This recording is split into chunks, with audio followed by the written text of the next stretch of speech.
What's with the hostilities? What did he do? It's not hostility. I'm just accurately describing him.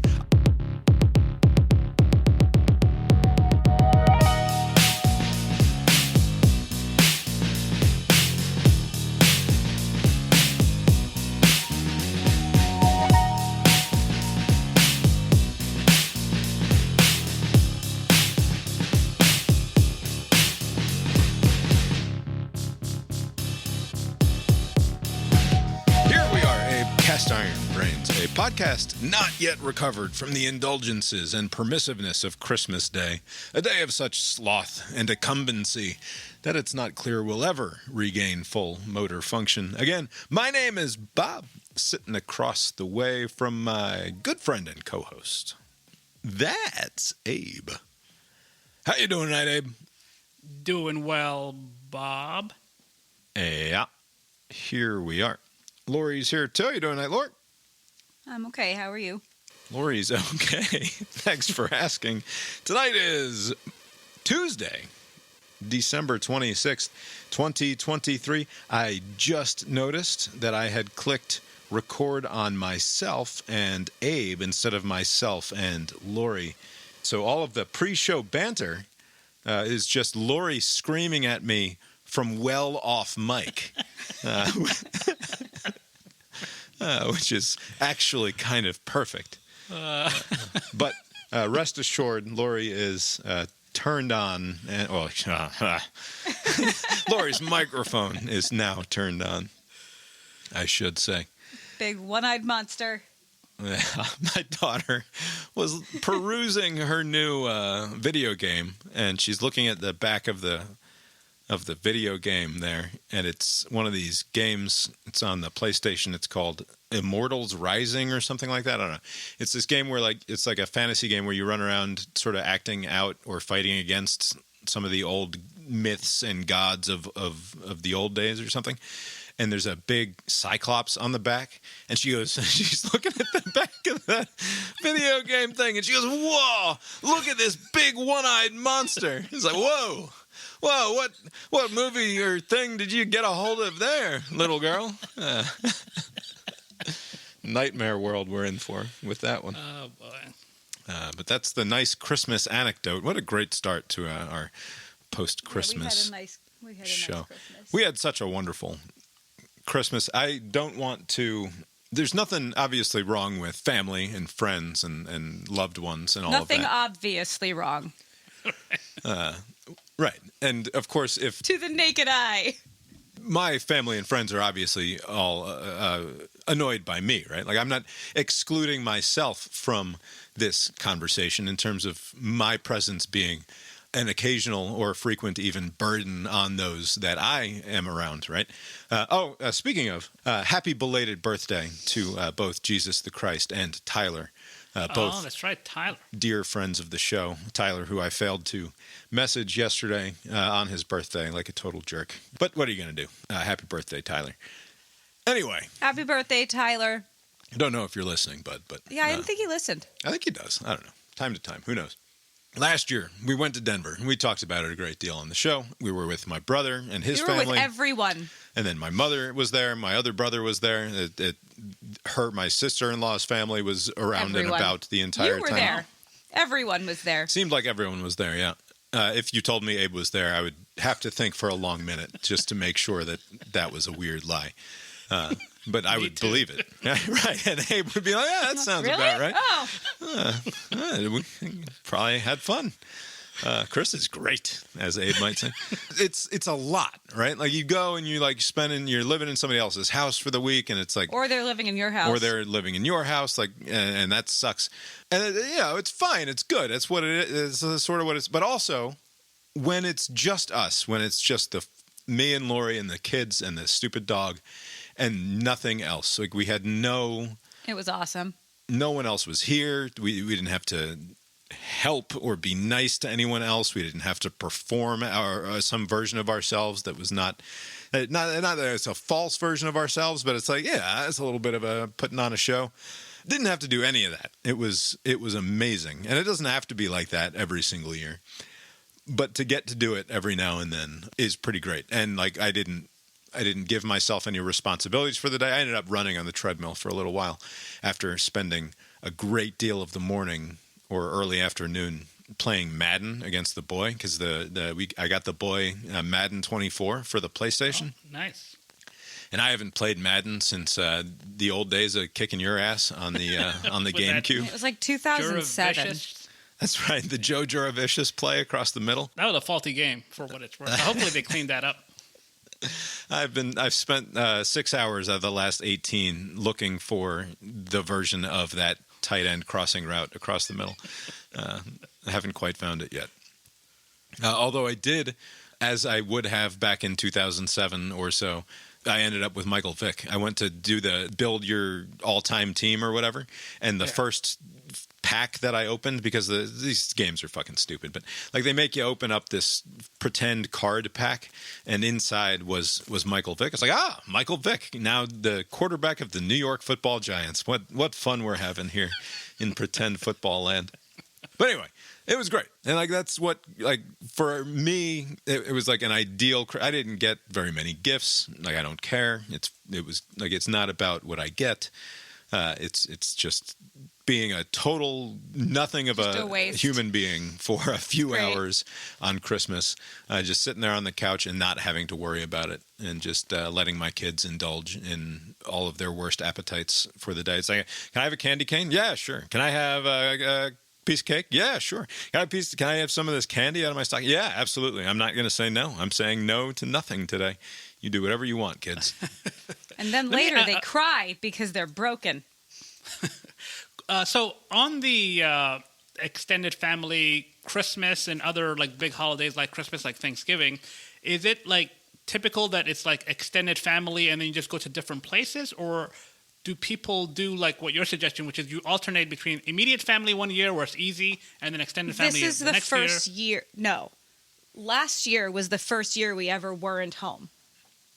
Okay, so last year was But the aberration. Okay. Last year was the weird year because But we also, went away. we But usually have usually there's someone here. either a sibling or grandparent or grandparents. Mitty came or, once. Yeah, one of Lori's friends might be here. I don't have siblings. I have friends. It's been very rare that it has just been the four of us on maybe Christmas COVID. morning. And like my dad came at some point that year, but not like all day. Right. Okay. Yeah, it was just really nice. And we had our bigger Christmassy dinner the night before on Christmas Eve, which was more labor intensive not as far as I was concerned. You did stuff. Did I for Christmas Eve dinner? What did I do? You checked the temperature of the ham. That's true. I had to walk down the street. We were using our neighbor's oven as an extra oven because they're out of town and we're watching their cats and we needed the extra oven space. So I was back and forth down the street a couple times. But basically, Lori handles the big holiday meals as she did on Christmas Eve. And then on Christmas, one of the smarter things that Lori has decided upon in her life, after, of course, me, is that on Christmas, she makes a lasagna, but she has made the lasagna a day or two before. Or a week before. And it's either in the freezer or the fridge. And then on Christmas, Don't do shit. you don't do anything in the kitchen. You just take the tray of lasagna and you put it in the oven. And that's the big meal on Christmas night. And And it's delicious. it's perfect. One time, Lori was like, what if I don't make lasagna this year? No, wait. Because the kids didn't like it when they were little. Lasagna's kind of hard to eat, and they were complaining. It was COVID year. It was 2020, and I said, "What if I don't make lasagna for Christmas?" And Bob goes, "Well, when are you making lasagna then?" Right. It's not right because I go the whole year, and it's not like we don't ever have lasagna. Like maybe there'll be It takes a while to make. Yeah, It's a one-off. Lasagna is lasagna is just a once-a-year thing. for us. It's a pain in the ass to make. make a lasagna. We're not like some 'Cause I Italian make the grandmothers sauce. hanging out in the kitchen for 12 hours a day. Like it's a pain in the ass to make a lasagna. It's easy to buy a frozen lasagna at the Costco or what have you, and I might do that once a year if They're there's. so not as good. And yeah, there's just doesn't even compare. It's just not the same There's thing no at like all. a halfway there kind of shortcut where like it will give you some of the Yes, stuff. you could do a lasagna with just the noodles and not make your own sauce, and Okay. it's just not as good. Yeah. Yeah. Lori's lasagna is great. She's not going to make it on Christmas. It's like, all right, lady, when are you making my fucking lasagna then? Because if you're not going to make it on Christmas, I'm getting my lasagna at some point. It's part of this whole arrangement here. Anyway, very good Christmas. And I don't want to suggest that we won't ever do Christmas with family again, but it is nice, especially our kids. Like, we only have so many of these left. Like, our kids are 11 and 9 now. Like, they're already like on the verge of being awful human beings. Like, they're not going to want to even do Christmas in a few years. When does that kick in? Like 13, 14? They just want to, yeah, they'll just want money or the expensive few specific things they asked for, and it won't be exciting. There won't be any joy in it. All of the joy is gone from it in just a short amount of time. My daughter was like leaping. Katie was so amped. She's like jumping off the walls for the last week. Like, and for the last month, she's been like, oh, I wish it was Christmas Eve. I wish it was Christmas Eve now. I was like, no, because then it'll be over. Like, if you had Christmas Eve the very first time you asked for it, it'd be the end of March already by now, is the way that you're trying to warp time. And like, that would suck. Enjoy the anticipation of it. And that goes away. Like, that is, we only have like 3 or 4 years of that left. If that. At the most, probably. Is it the peers that people meet in school? Like, what, or just the age? Just like you just age out No, of it? it's like age. Okay. It's age when they know how it all works. When they know it's like, okay, I want these things. Yeah. They're probably not going to get me all of those things. What are they going to get me? What do I want most? Like, I'd rather not have any of these things to just get this one thing, but they don't want me to have it because it's a cell phone. Like, it's going to be not fun. Okay. It's going to be kind of nice. And they'll do Christmas morning, and then they'll just want to go hang out with their friends or go on their phones in their rooms. Yeah, like our kids got a laser gun. Like, Calvin got a laser gun set and was just fucking thrilled. Like, do you know how, like, he's 11 years old. Do you know, I mean, like, I'd be impressed with a laser gun set now at 40, I guess.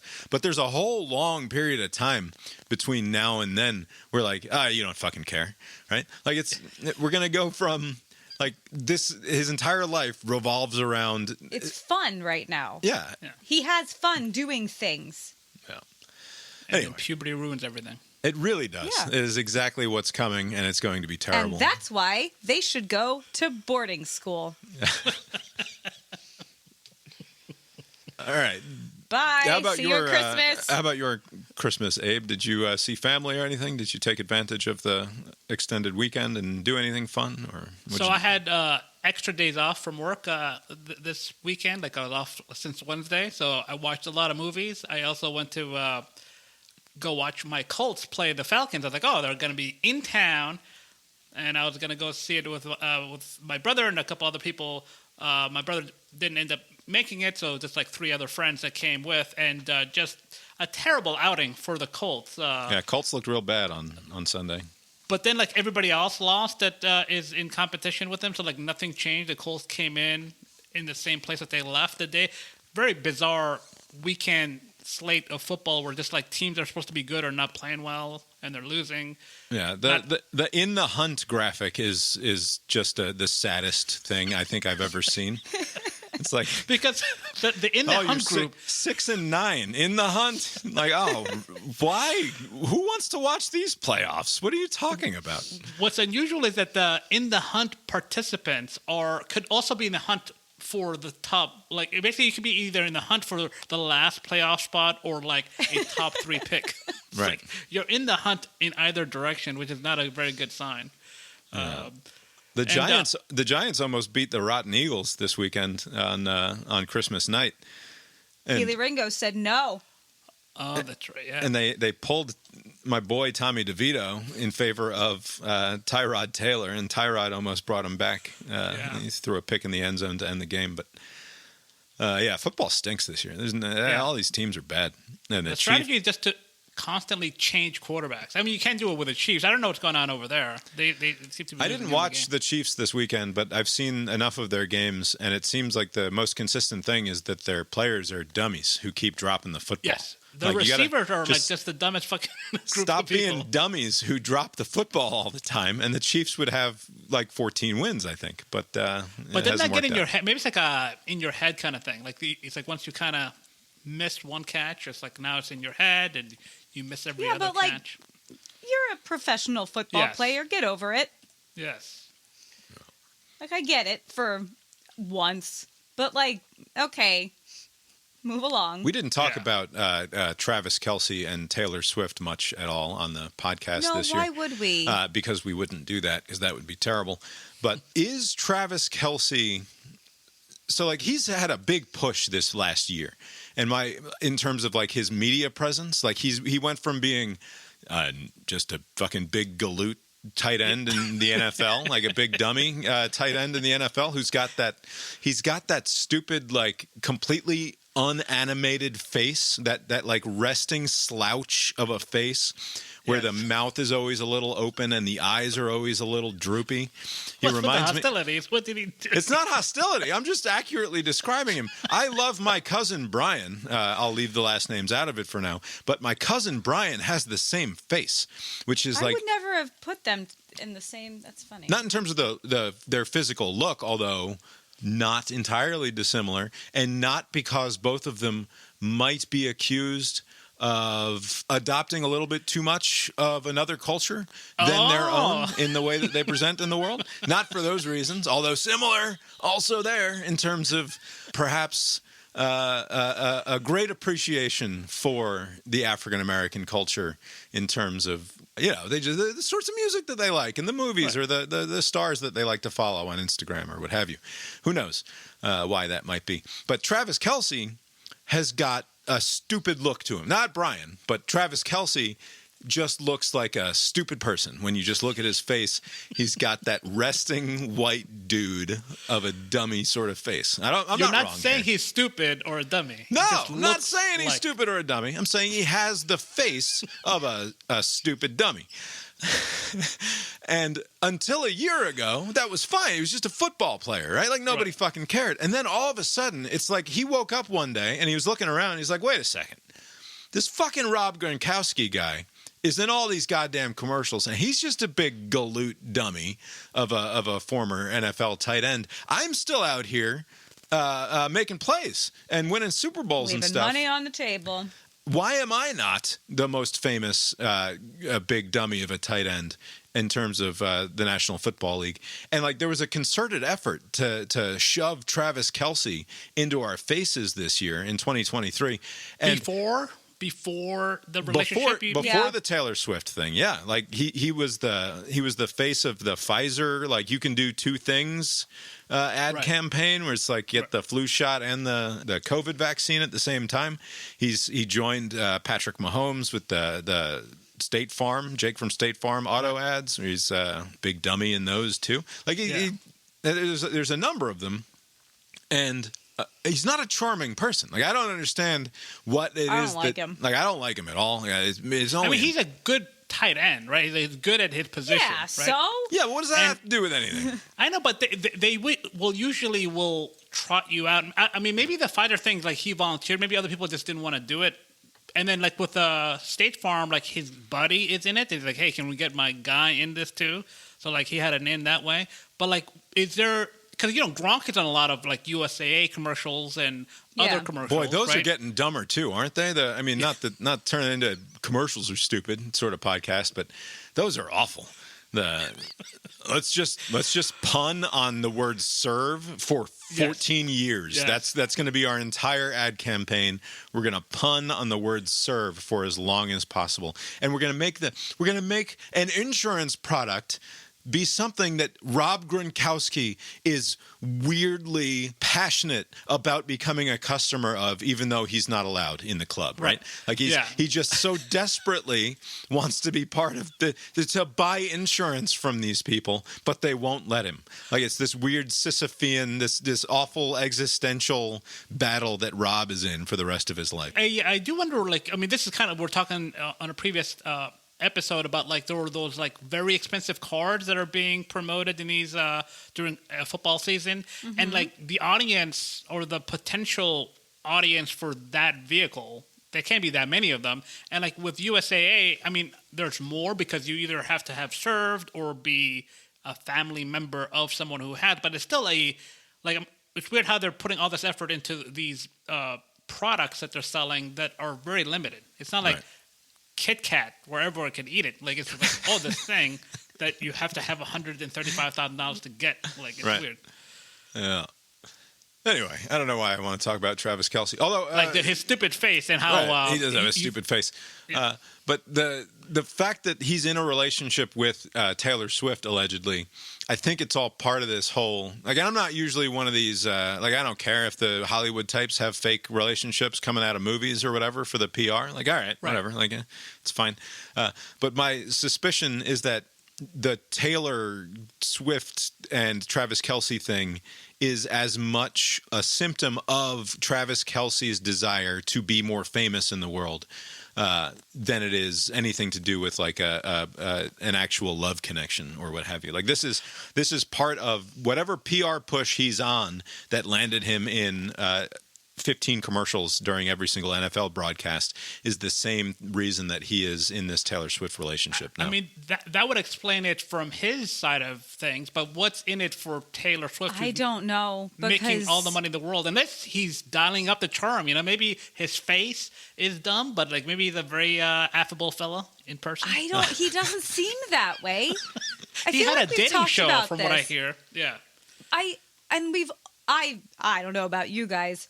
My only exposure to Travis Kelce's personality is like the immediate post-game sideline interview thing where he's very unlikable and like cocky and gross and mad and whiny sometimes. Like when things don't go his way, he's not the most like he doesn't take it all in stride out there. He seems not likable and dumb. And Taylor Swift, he's the dumb brother too. Like his brother, his brother is the other one. Seems great. He seems awesome. Like I would like to know that guy. Except for the Eagles aspect of it. Whatever. But yeah. He seems the other. What's his name? Jason. I think. Yeah. He seems great. The younger Kelce. I don't know a lot about Taylor Swift. Like I don't follow her at all. But I'm surprised that that's what she's into. Yeah, look at that stupid face. Like, it's not what when I first saw it. We have talked about this. It's like she got a fucking dog, like a real dumb dog that she like. That's kind of, yeah. When we first, I swear we talked about this. I don't think we did. When I first saw on some social media scrolling something about Taylor Swift and Jason Kelce dating, I was so sure that it was like a bot. Oh. Yeah. Like not just completely made up. I was so sure that I didn't even think about it. And then like a few days later, I kept hearing about it. And I was like, wait, that's real? Yeah. Like, the 2023, my year in Google would be like, if there were a list of the number of times I saw something in my Google News feed that I did not click on, like that has to be the top story that the Google News feed tried to shove down my face in 2023 that I used all of the willpower that I could center into my thumb. Like not that I was tempted, but like every once in a while a headline it'll grab you. Headline will be good. And it's like, God, I kind of want to click it I know it's fucking bullshit and I know I'll have to read 4 paragraphs of nonsense in order to get to the one like 4-word quote taken out of context that allowed them to write the headline in the first place. But I didn't do it, but it didn't stop Google from trying to shove Travis and Taylor down my throat all year long. And I do not appreciate it, Google. But yeah, I don't know. She's got a long list of former boyfriends, and none of them seem like as outright dumb as as he they're does, artsy. right? Like, she dates musicians. But maybe that's why she's charting a new course. Like, that good-looking heartthrob guy thing didn't work out. They're all fucking dullards, and I'm gonna go with this guy who's got more. He's cute. On the what's inside. his name? Jason. Jason Kelce is a very Travis. good-looking person. Travis. They both whatever. The younger one, they're both attractive. The younger one is very attractive. Look at pictures of Travis Kelce from like his college days and tell me again. But that's not. But now he's had a makeover. Like part of this whole PR push in 2023 with him is that he date someone post makeover. So what? No, yeah, I'm just saying. Like he's not a like he's a. What is your problem with Travis Kelce? I'm not saying wigger. All right, I'm not saying wigger. You cannot try to convince me to say wigger. But what he looks like is you can't tell what he acts you're a like. product of the environment you were raised in. You know, maybe this is the dominant influence. Younger Kelce. Travis Kelce. Why is it so hard? Because Jason and Travis are the same name. About how successful your PR push in 2023 was, Travis, is that my wife still can't figure out your goddamn name here as the year comes to a close. Anyway, he's a big, dumb-looking motherfucker. Why is the dog barking? This only mustache look is awful, but yeah, he does look dumb. But, like, girls are into that sometimes. What's older, Kelce? Jason, yeah. Jason Kelce's more like, like your dad-botted, like... Yeah, way better. Handsome fella with the full beard sort of thing. Hefty fellow, right? Yeah. Belly. Anyway. Yeah. Yeah. All right. That's CIB wrapping up the year in pop culture 2023. That's how we do it here. Before we get into I want to go through our predictions from last year. We're not going to make predictions for 2024 until next week, but we will go through our long list of predictions that we made at the start of the year to see what we got wrong and what we got right. Before we do that, one piece of news that I think is worthy of a quick discussion is the Supreme Court is going to have to determine whether or not Donald Trump is going to be allowed on primary and presidential ballots in 2024 because of what the Colorado Supreme Court has recently decided, which we didn't talk a lot this year about these lawsuits, although they have been proceeding in a number of states and up to this point have failed in a number of states, Colorado now being the major exception, which is that sort of activist Republican types, I think they were all Republicans anyway, took this legal theory that Trump is dispermitted from appearing on the presidential ballot because he committed an insurrection. And according to Section 3 of the 14th Amendment, those who engaged in, and I'm not going to go look up the exact wording here, but the exact wording is, of course, important. But those who engaged in or incited insurrection against the United States will not be permitted to be office holders of United States government offices moving forward. This was passed in the wake of the Civil War, 14th Amendment, of course, 1865, 1866, something like that, when it went into effect. And the reason for it was that there was concern that actual traitors, people who had rebelled against the Union and declared themselves for the Confederacy and then fought a war for the dissolution of the country, would somehow end up back in office. And the framers of the 14th Amendment and those who would go on to pass it sought to prevent that eventuality from happening. And so what they're doing with Trump is to say, well, look, he incited and encouraged an insurrection. He is therefore an insurrectionist and should therefore be disqualified from ever holding office in the United States again at the federal level, including the presidency. Now, that is an open question as to whether or not the 14th Amendment even applies to the office of the presidency, because it does not specify, although earlier drafts of the 14th Amendment did single out the presidency and the vice presidency as you being disqualified from those positions. The final text of the 14th does not, and there's reason to believe that that's because they didn't want to single out the presidency and the vice presidency to say that you are disqualified from holding those offices because of the way that we selected a president in 1865, right? Which is that there was an electoral college, and so they disqualified people from holding a seat on the Electoral College, assuming essentially there being no insurrectionists on the Electoral College, they would not, in their right minds, then go on to promote an insurrectionist to the presidency.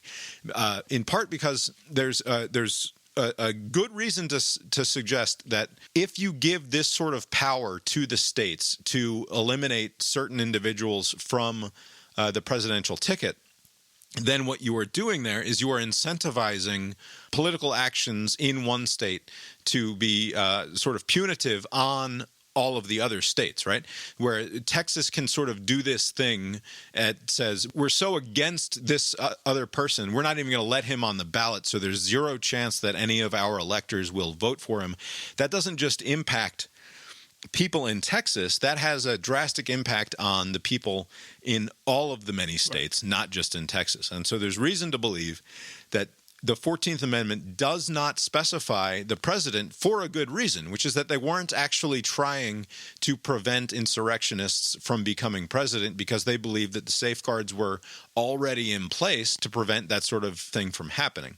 That's just one avenue on which this argument is being had. The question of whether or not Donald Trump is an insurrectionist has to be considered, at the very least, as a matter of public opinion, an open question, right? Because certainly some 40% of the country believes that the election was stolen from him in 2020, and that therefore any action that he took, up to and including all of the awful shit that we saw on January 6th, and to what extent he's responsible for that, mileage may vary, right?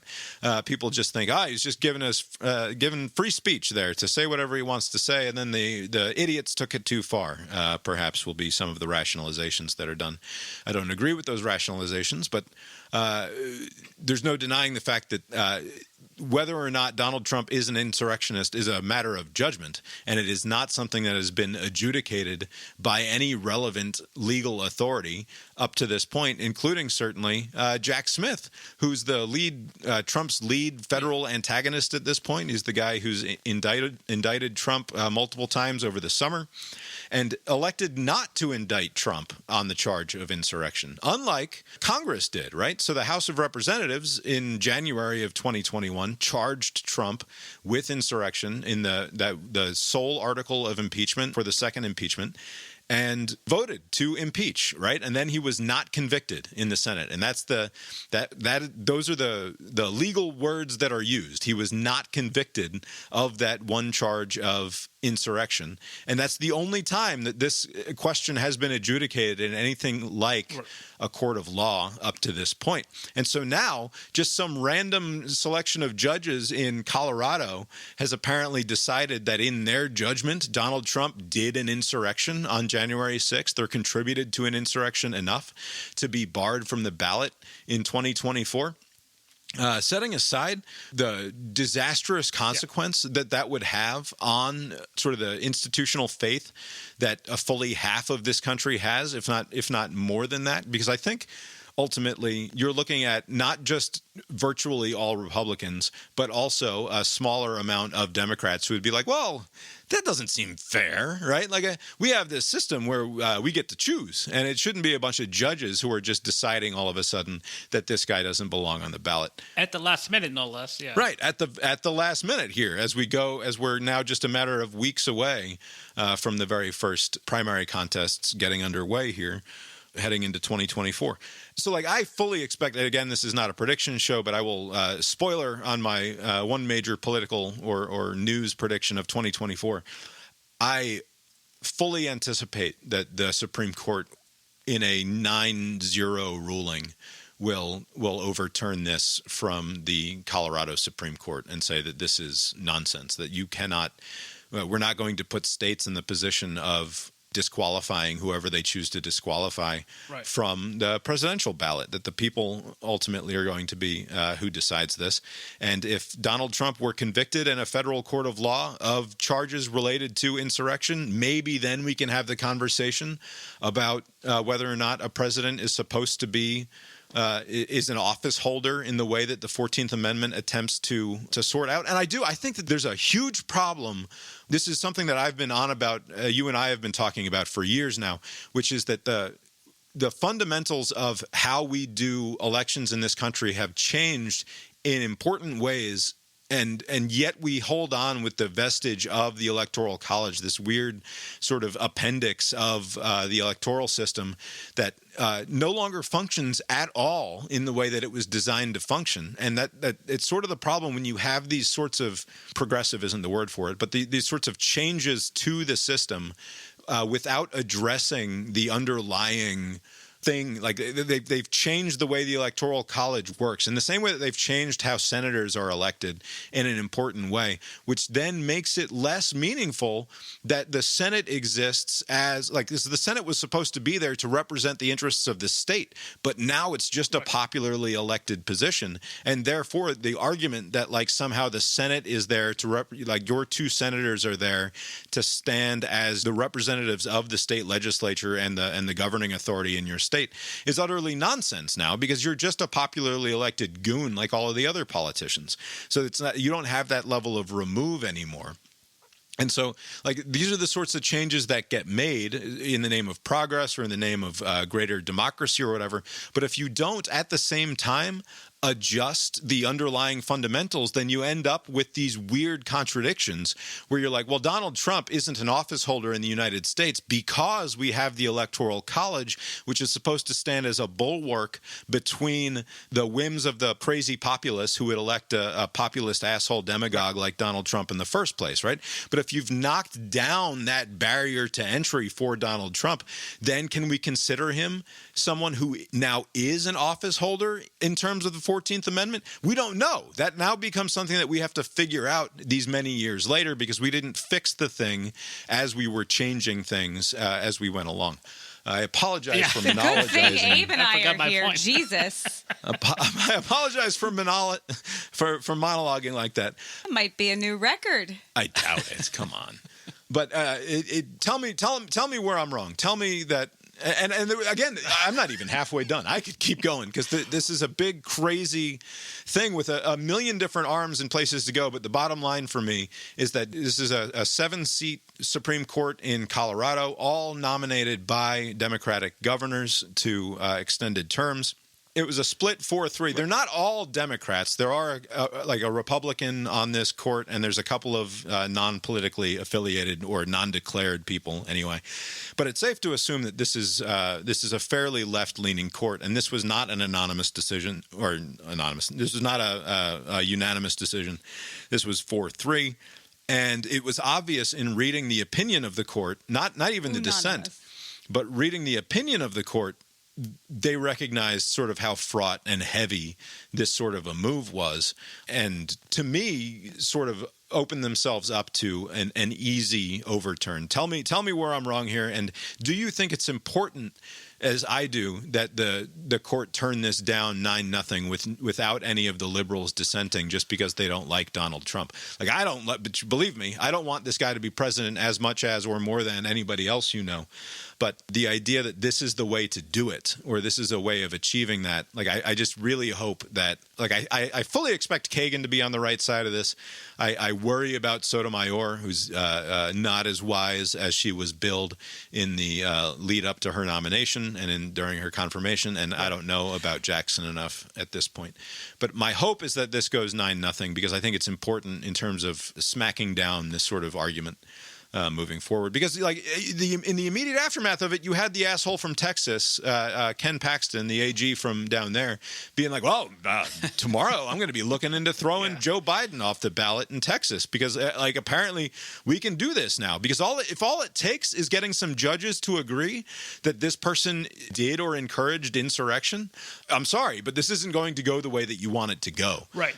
So a couple of thoughts. One, I do. The concern remains that I had the last time we talked about this is that the Supreme Court of the United States is going to find a way to dodge the issue. Like, they don't want to answer these issues that need to be addressed. Like, for instance, does the 14th Amendment Section 3 apply to the president and vice president? Like, they're not going to, like, if they do a near unanimous or unanimous decision, they're going to say no to what the Supreme Court of Colorado did. But they're not going to go into detail to say, like, in a hypothetical, like a president could be barred if they were found guilty of insurrection. But since they have not been found guilty of insurrection, the 14th Amendment does not apply for that reason. Like, if they said that, then that would be helpful in the process. I remember the travel ban, the Muslim majority country travel ban that Trump passed early on in his term. or he tried to pass. It took a few attempts. Like the first one that they tried to pass, the Supreme Court came back and said, no, not quite. Like basically they were kind of using Supreme Court to tailor the law to where they would accept it. And so I'm wondering if like there's this effort now to, okay, maybe this is not going to take. Like maybe the Supreme Court of the United States is going to say, well, he hasn't been found guilty of insurrection, so what are you talking about? But we get a little bit more information to say that the president would be barred if they were. Then maybe they can use that information to take some other action, right? I don't know if this is a fishing expedition, because if it's not, then this whole gambit is not going to work, right? It's not. It's going to be a near unanimous or unanimous decision. There's no scenario I see where they would say, "Oh yeah. If you think he did it, then yeah, that's fine." I don't see that happening, but the hope is that more information can come to light from the Supreme Court. What is their position on this, right? And if they don't answer that question, then well, they won't do that. They're certainly not going to answer any of those underlying issues. They will simply say you can't do this because you don't have the authority to. You can't have this sort of an impact on the other states is what it comes down to for me. That will be the question that they're answering. Right, but then the problem that I foresee is that there's 3 cases that's kind of come before the Supreme Court related to Trump and running for office. The other one is like the immunity issue. Like if they're punting on the major issues because they find a technical out, like then they're not doing a service to all the people underneath them, the courts underneeth them. All right. As far as how to proceed. Convict him of insurrection then, and then let Donald Trump take it to the Supreme Court as to whether or not whether or not the 14th Amendment applies to him as somebody who's been convicted of insurrection. But then if that happens and then the Supreme Court say, it didn't apply anyway, then you were just jerking the whole country around. Like you never, like you had an opportunity to say so. Like why are we even going through this additional step if this person is not beholden to this particular amendment? Right, because they were a president. Like, what's the point of going through that extra step why are they holding this information from people if they truly believe that?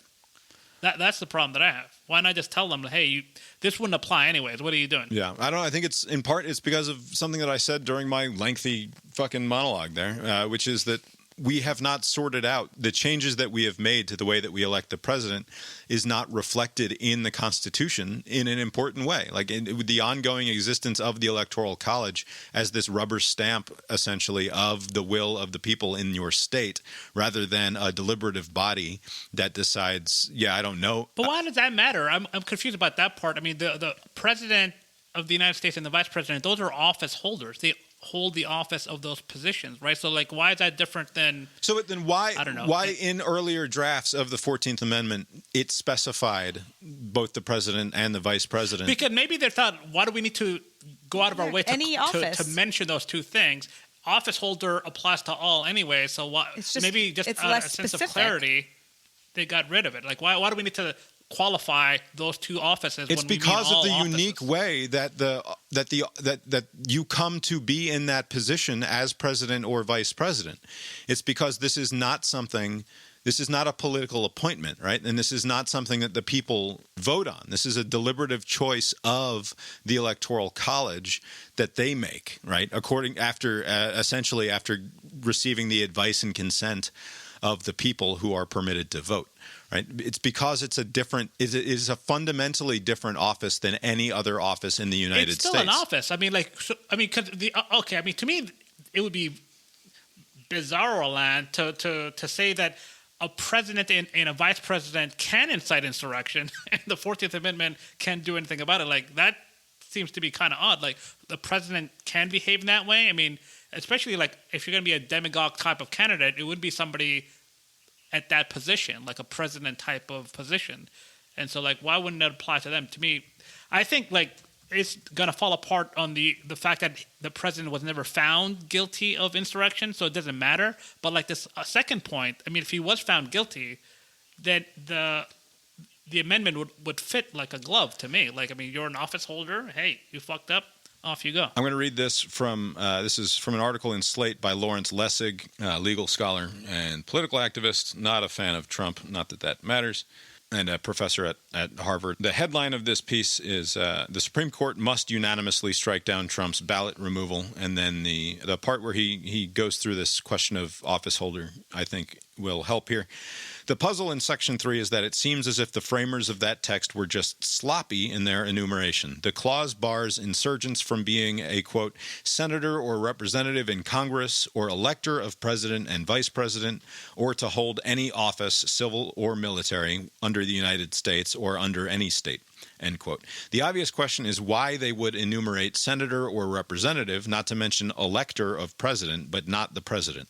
Defenders of the Section 3 argument suggest this was a mere drafting error, but that the clause applies to the president nonetheless, since the president occupies an office under the United States, as Abe has just been saying here. And in any case, these lawyers argue it would be absurd to read the clause to apply to every elected official, including electors for president, but not the president. Again, this is sort of what Abe has just said. Law professor Kurt Lash has shown that the crafting of Section 3 to omit the president was not an oversight. As his work shows, an earlier draft of the clause expressly mentioned the president. That mention was removed, and many digital trees have been felled to address a related issue, whether the president is properly described as occupying an office of the United States. At best, the work is ambiguous, though the Colorado Supreme Court made a strong argument that the president is. But that what is not ambiguous is whether it would be absurd to exclude the president from the reach of Section 3, because it is plainly not absurd. Indeed, excluding the president and vice president from the scope of the clause makes perfect sense. Lash argues that it could make sense because the framers of that clause likely expected it to apply to Civil War insurrectionists alone. No one, he argues, feared an insurrectionist presidential candidate after 1865. What they feared was insurrectionists in Congress. Other parts of the 14th Amendment are plausibly read as targeting the Civil War alone. This clause, on that understanding, could be so read as well. But even if one assumes that Section 3 was meant to be prospective, there is an obvious reason why the only two nationally elected officers would be excluded from its reach. It took mere moments after the Colorado Supreme Court's ruling to see why, as Texas Lieutenant Governor Dan Patrick threatened to remove President Joe Biden from the Texas ballot as retribution. You see, with every other officer excluded under the provision, the state official or state court affecting that exclusion would feel the political costs of their decision alone. If the Missouri Secretary of State decides that Josh Hawley was an insurrectionist for both advancing a plainly illegal theory under which Congress would reverse the electoral votes of Pennsylvania and for rallying the rioters on January 6 with his now famous salute, then Missouri and its voters will bear the political costs of that decision alone. Its act would not impose a cost on other states. But if state officials from blue states can remove red state candidates, or vice versa, that state bears no cost. Instead, it gains a political victory. In the language of economics, the decision imposes an externality on the nation, which is exactly the kind of decision that states alone should not be making for other states. Such behavior is obvious to lead to a tit-for-tat and a breakdown of our entire electoral system. Right. So let's assume that, just for sake of argument, that everybody agrees that Trump incited an insurrection, right? So that's not an issue, right? That's a settled issue, just so we can focus on the application of this amendment and section. Are they saying, based on that reading, that the president, a former president, could run for president again, but they couldn't run for senator? They couldn't run for a member of Congress? They couldn't run for a lower level position? They couldn't even become a member of the Electoral College, correct. But they could still, under this reading, still run for the highest office in the land, but just, oh God, we need to protect the lower level position. Yes, because there are other safeguards in place that would prevent him. Obviously not.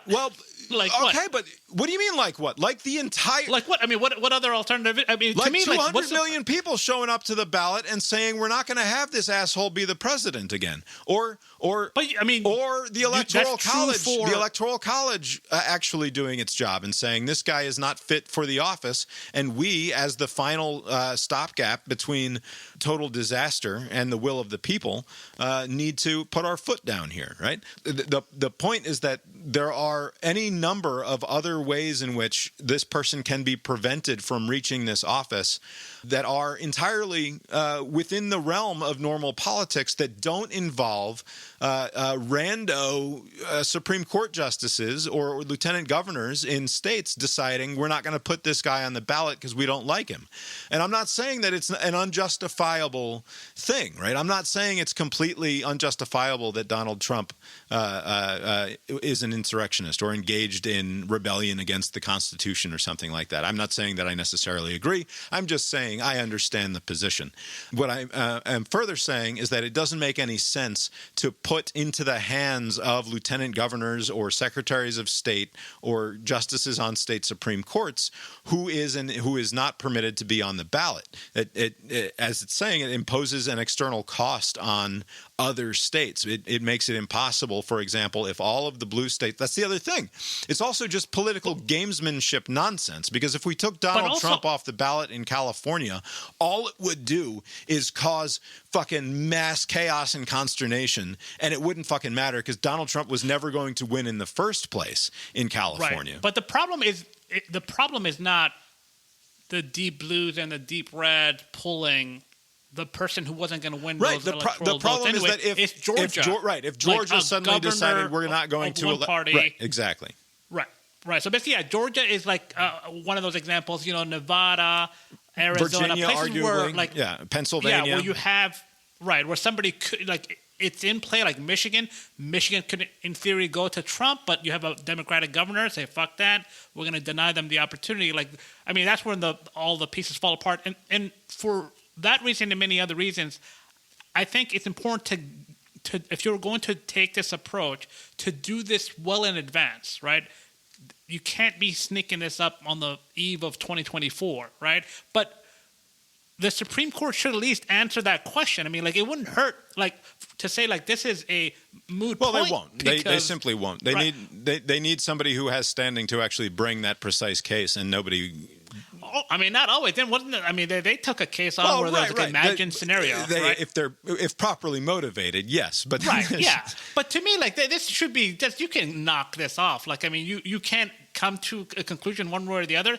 Does this apply to the president and vice president, or does it not? That to me, for me, would be at least a game. Lessig's explication of this other guy Lash's argument holds up for me. It's open and shut for me. I don't think that it should apply. I think to me, because in no small part because there are other measures in place to prevent insurrectionists from becoming president of the United States, and the sort of small bore politics of it that all of these other parties are engaged in is not the way to prevent somebody from becoming president of the United States. I think it's an open and shut case because there has yet to be a finding of insurrection on Trump. Right, that too. That's another reason. That's another door that's open and shut for me too. Yeah. Right. So basically, that to me is the first door, and it's okay, hello and goodbye. Do you think that Mitch McConnell, far be it from me to imagine that Mitch McConnell lives with regret at all in any small way? But see, I think this goes back to the point you're saying there are all these other avenues, but they're not. He probably thought the avenues are there, Abe. You don't foreclose on the possibility just because it didn't. They are foreclosed. Just because it didn't happen. McConnell probably thought he'll get a second, impeachment, but he won't be removed because he's leaving in a few days anyways.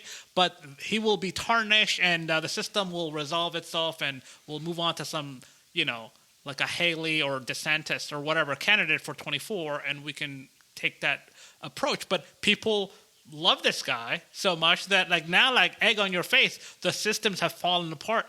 All of the avenues are closed. What do you mean? There's no other avenue. This is it. We were 10 votes. We were 10 votes away in the Senate from foreclosing on Trump in national politics in a meaningful way. He would still be doing his thing. He'd still have a large social following or what have you. He'd still be showing up on all of the news channels saying ridiculous things.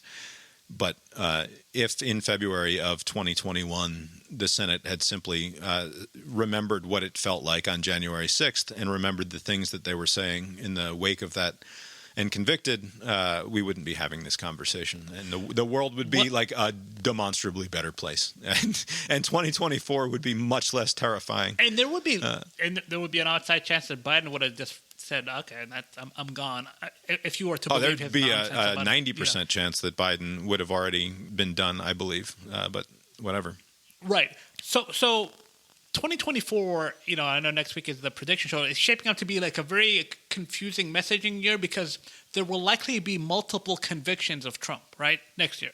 If he's unable to delay, that'll be assuming he can't delay. And then there'll be multiple Supreme Court rulings giving the impression that it's okay that he did the thing that he did, right? Because there's going to be a near unanimous decision on the Colorado thing. And, just the layman, they're saying he's off the ballot based on this state Supreme Court. And Supreme Court of the United States said, no, everything is fine. And not only that, both sides, liberal and conservative, came to that agreement. People aren't going to read the ruling, right? So the messaging is going to be like, wait a minute, he's guilty, he's convicted of all these charges, but the Supreme Court is saying, it's a misreading, but it's going to be perceived as like the Supreme Court giving the go-ahead on a criminal running for office. Yeah.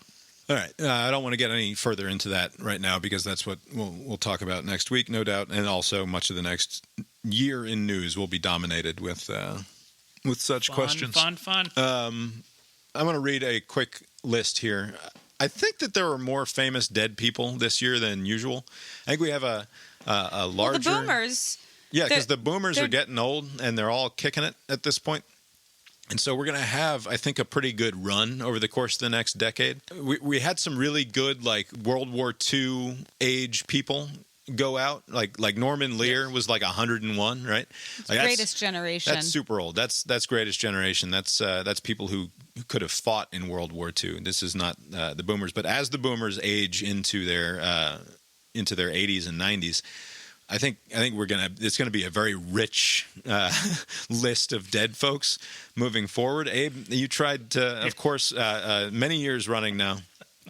You'll notice I'm going to go through this list. There's a Carter on this list, Yes. not Jimmy. Rosalind is on this list. But real quick, I'm just going to run through the list here. Tina Turner, Tony Bennett, Norman Lear, Harry Belafonte, Jimmy Buffett, Pat Robertson, Henry Kissinger, Rosalind Carter, Matthew Perry, Andre Brower. He's the black fella from Homicide. Homicide. Life the in the Homicide Streets. guy. He died recently. Lance Reddick, another black fella, also sort of a... Why do you say that? I'm allowed to say that. It's a fine thing to say. Another stoic, actorly black fella. He was in the John Wick movies. He died. Sandra Day O'Connor, Dianne Feinstein, Daniel Ellsberg, Joe the Plumber. Remember Joe the Plumber? I don't have his real name here, but Joe the Plumber's dead. He wasn't Joe, right? It was something else, or he wasn't a plumber, rather. He wasn't a plumber, and he plumber. wasn't Joe. He was some sort of Polish blue-collar stand-in who was also... He died of some cancer, right? Something. Yeah, he was a terrible. relatively young man, but he's dead now. Alan Arkin, great actor Alan Arkin. Richard Roundtree, Shaft, is dead. Raquel Welch, Bob Barker, Paul Rubens, Richard Belzer, Suzanne Summers, Jerry Springer, William Friedkin, Jeff Beck, David Crosby, Sinead O'Connor, Gordon Lightfoot, Burt Bacharach, Jim Brown, Bobby Hull, Bob Knight, Dick Butkus, Homer Jones. Who's Homer Jones, you ask? That's just the New York Giant wide receiver who invented the spike. Tim McCarver, Cormac McCarthy, Martin Amos, Charlie Munger, famous investor Charlie Munger, and Frank Borman. Frank Borman was an astronaut. He was on Apollo 8, and he had the following message on Christmas Eve, 1968. And God said, let the waters under the heaven be gathered together into one place, and let the dry land appear, and it was so. And God called the dry land earth, and the gathering together of the waters called he seas. And God saw that it was good. And from the crew of Apollo 8, we close with good night, good luck, a Merry Christmas, and God bless all of you on the good earth. I'm not a Bible enthusiast in terms of my personal belief structure, but I think arguably if you are among the first three people out there on Apollo 8 ever to get a look you've now gone out to the moon and back, right? You didn't land on the moon, but you did the thing, the great big blue marble there, and it's Christmas Eve, and you can recite some fucking Genesis and talk about how the earth is good, you do it, right? And God bless all the people of earth. That's when you are permitted to break out that is the one the exception. Genesis. I'm totally to the rule. totally fine. I encourage it, but that guy is dead now too. This guy, he did all of that, stuck the landing.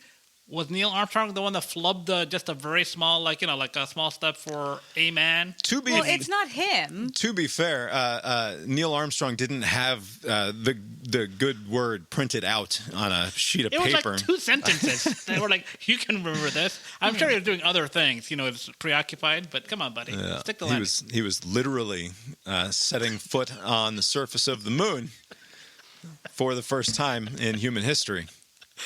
A bit preoccupied. He's not going in, and he took the extra assignment on. Anyway, you'll note Jimmy Carter not on that long list of names that I read, which is not an all-inclusive list, certainly, of all of the famous people. It's not everybody that died. Who died. No, it's not. Although, having read all of these names, this can't be like I'm sure there's been other years where it's just like a murderer's row of dead people, like just based on their I think there was a year that felt bad when Carrie Fisher died. There was that year that Carrie. I feel like it all happened in like the last month of the year. It was December. It was just like a real long December of dead celebrities. What year was the Betty White year? She's like, I'm still alive at 100, and then before the magazine came out, she died. Same year, I think. Yeah. Okay. Anyway, I'm not saying it was a total outlier, but when I was reading through, like I Googled up one of these who died in 2023 lists. It seemed like quite a run of famous people this year. Can you get on with the? I'm getting on with it. Yeah. All right. Here are the some of our predictions. Again, Jimmy Carter. Abe, this is the main running prediction. Jimmy Carter. You first predicted in 2022 that he would not survive the year. And the Queen. I don't know why you insist on because it wasn't entirely it's wrong. Like I mean, you're I was on the killing right her track. over again every single time you bring it up. It's very hurtful to the British people have British moved on, royal like America enthusiasts in our audience, of which there are many. Get lots of emails every time you talk about the dead Queen, and I wish you would stop doing it. Jimmy Carter didn't die in 22. He did not yet die in 2023. Yes. You also you doubled down on that prediction, saying that he would be dead before December of 2023. Yes. Another mistake. Although it could turn out that he had been dead this whole time. And I'm not sure he was technically alive at Rosalind's funeral. It didn't look great. And I'm not sure anybody's going up and taking his pulse. I don't think Strassmann did that for us. Anyway, Jimmy lives on, at least as far as the wide world is concerned. Stetson Bennett will not be drafted. We both believed that. That turned out to be incorrect. He was taken by the Los Angeles Rams in the 4th round. It should be an asterisk. He's already washed out of the league. He got drafted. He's choosing not to play football because Stetson Bennett does what the fuck he wants. That's what's happening.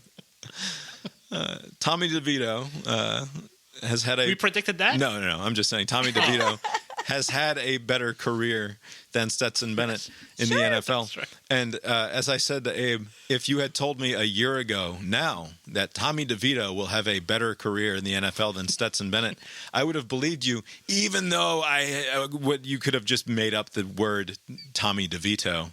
It was not connected to a real life human. I would have been like, yes, definitely that guy will be a better NFL quarterback than Stetson Bennett. All right, so we do not get credit for it, but I think that the emotional truth of that prediction is still true. I agree. Yes, it was emotionally true. The Bulldogs will not lose in 2023 was my prediction. Notwithstanding the events of a disastrous SEC championship, I was almost right, and almost was anyway, even though it was a bad game. But obviously, that was wrong. The year is going to be great. That was obviously Abe's prediction for 2020. And hasn't it been? All those poo-pooers? No, with their recession. Where's the recession? We'll get to your recession talk, but you just said the year's going to be great. It has been. All right, Abe. Jimmy's still alive. Your went mileage, to like 12. your mileage may vary out there in the audience, but for me, it was a pretty good year. It was fine. Whatever. These are arbitrary distinctions anyway that we make, right, in terms of the calendar. Yes. Movies and TV will continue to suck. That was me. Abe, what do you think? Did movies and TV suck in 2023? I'm going to pull up the top 20 at the domestic box office for 2023.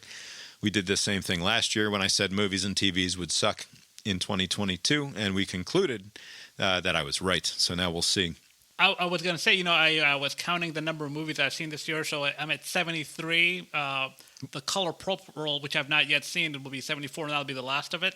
And I couldn't make a top 5, of good, oh wow, good movies. So it's like that's not a good indicator. You liked that Anatomy of a Fall movie? Yes, I think it's Anatomy of a Fall is on Abe's top 5. Oppenheimer, maybe by default, ends up on the top 5.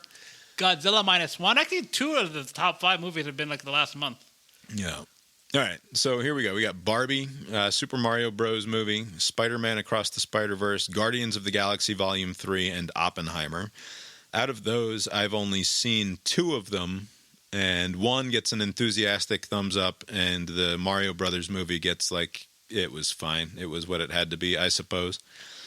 But not a great top 5 in terms of domestic box office, right? Right, and this was a relatively disastrous year for Disney at the theaters. A lot of their movies, just went belly up. Right, so Guardians is their biggest movie of the year, and that only grossed not even $360 million, which sounds like a lot of money, but considering that the other entries in that franchise, I think both cleared $1 billion or very nearly cleared $1 billion. And if you were to look at movie predictions going into this year, 22 into 23, there were a few $billion projections, and a lot of them were Disney related. I don't think hardly any of them made it. I don't think people projected Barbie to be as good as, to make as much money as it ended up making. No, Barbie made $636 million domestically, and I think was over $1 billion globally. But both Barbie and Oppenheimer were sort of surprise outliers as far as the amount of money that they made. Avatar ends up being number 7 on the domestic box office this year, even though it came out the year before. The Little Mermaid is number 6. Ant-Man and the Wasp comes in at number 8. Ant-Man made it top 5, even though that was that's number 8. That's $214 million. Okay. John Wick Chapter 4 was number 9, and then number 10 is The Sound of Freedom, which is that weird movie about child trafficking that was pretty good too. In Mexico. And then we have Taylor Swift, Indiana Jones, Mission Impossible, Transformers, Creed 3, Elemental, The Hunger Games, Fast X, Five Nights at Freddy's, and Puss in Boots is rounding out the top 20.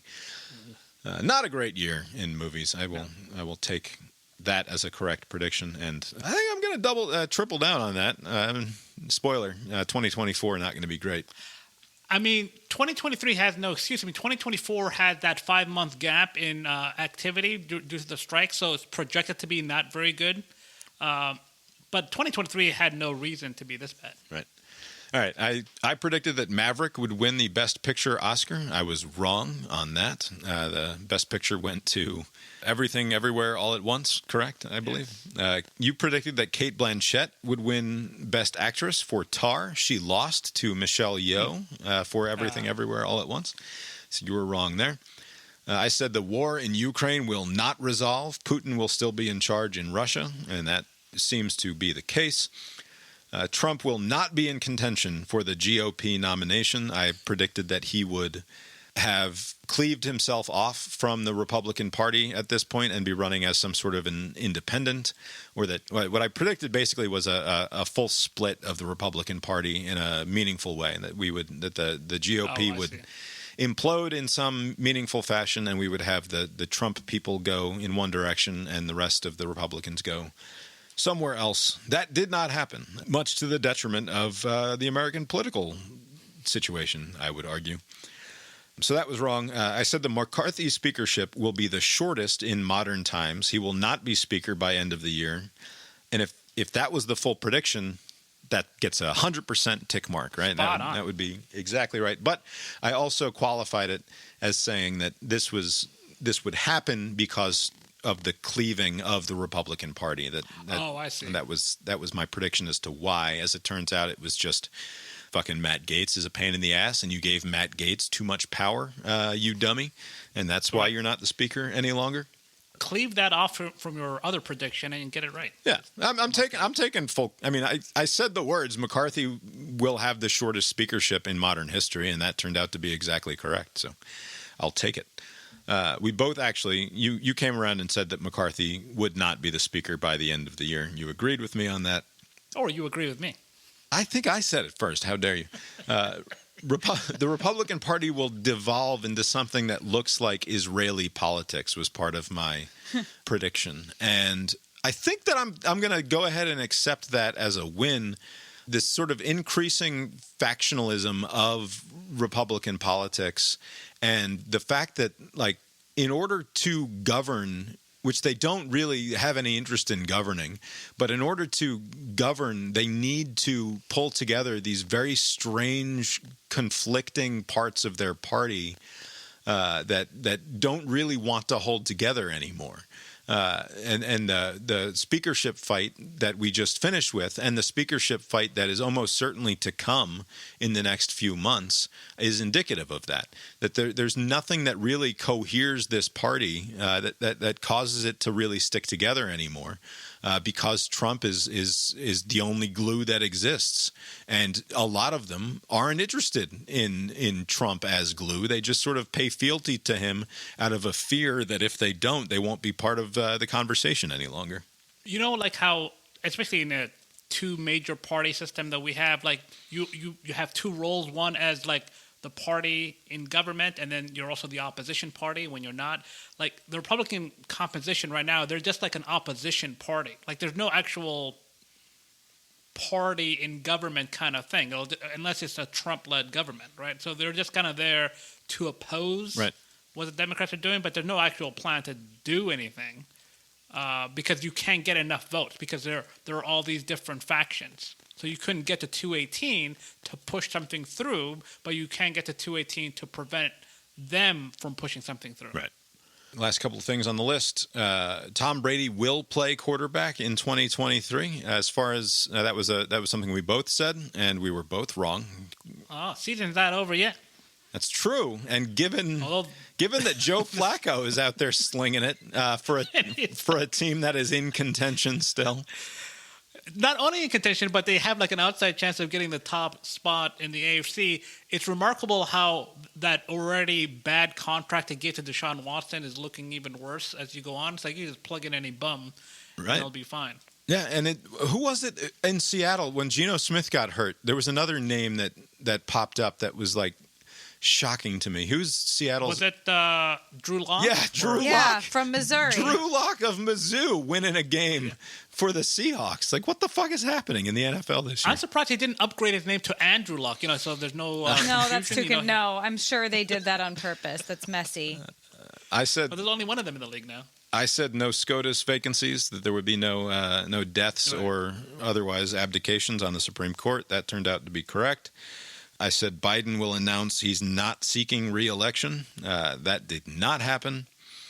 I believe at some point I also said that he would not seek re-election. He would pardon Hunter, and we'd be on with the next family. I guarantee you that will be a prediction that I make next week. I mean, you're in pretty good position to make that prediction. Yeah.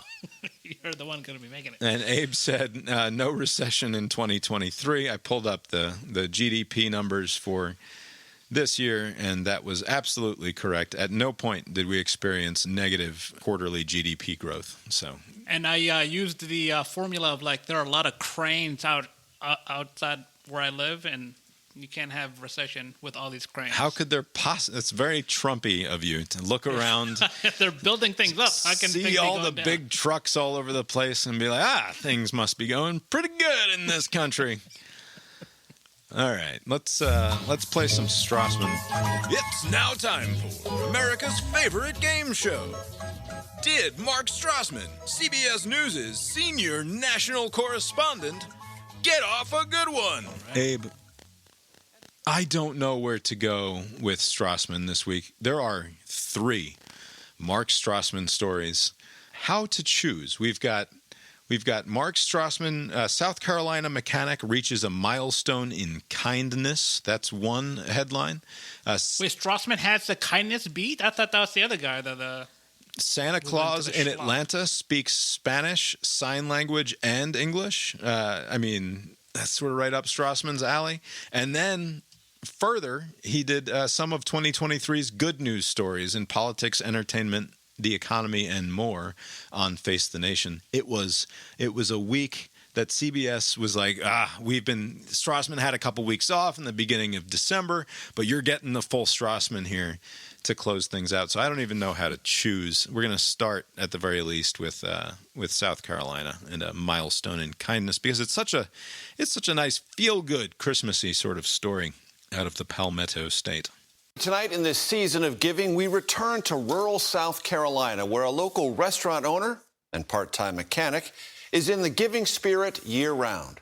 CBS's Mark Strassmann reports on a milestone gift of kindness. This is Zacchaeus Kennard. Are you kidding me? Zach Kennard's first car was big local news in Charleston, South Carolina. Oh, my God.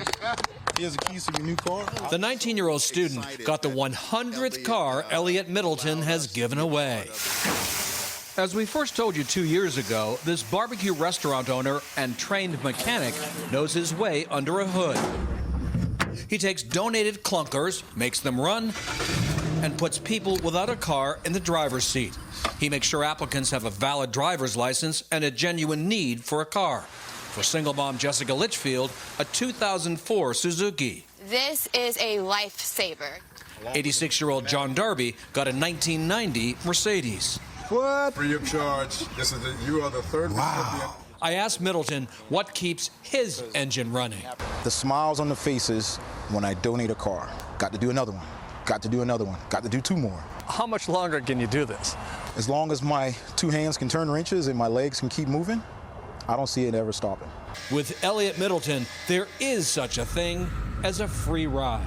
I appreciate it, man. Thank you. Thank you. Mark Strassmann, CBS News, Charleston, South Carolina. All right, Abe, did Mark Strassmann, CBS News' senior national news correspondent, get off a good one in South Carolina this week? That was a good piece. Yes, I will say so. I did like the what keeps his engine running thing. Strassmann gets off a good one. Also, Steve Hartman is the feel-good guy for CBS. I am surprised that someone allowed this to air. This is not...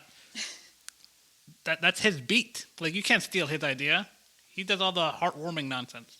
Senior national news correspondent Mark Strassmann goes wherever senior national news correspondent Mark Strassmann wants to go, Abe. If anybody ever tried to give me a 2004 Suzuki, I think I'd punch them in the mouth. What are you doing? I don't want this. What, are you out of your goddamn mind? Are you going to do the weekly oil change on this motherfucker? I don't think so. Also, I do appreciate the effort, but did I hear 86-year-old dude behind the wheels? Like, is that behind the wheel of a move? Fucking tank of a 1990s Mercedes? That is a killer on the road. What are you My doing? My grandfather drove. That is dangerous combination. It's unwise. I was scared of my grandfather's driving when I was like a child. Yeah. And you shouldn't be scared. Just like, oh, this guy drives fast. Yeah.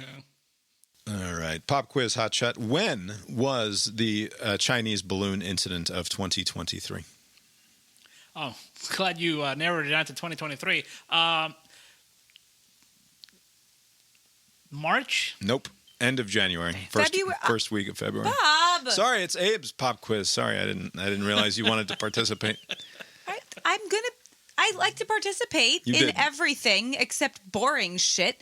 But any game, I like to participate. Also, that's one I'm particularly good at. It's true. I apologize for jumping on you there. You did say February before I revealed it.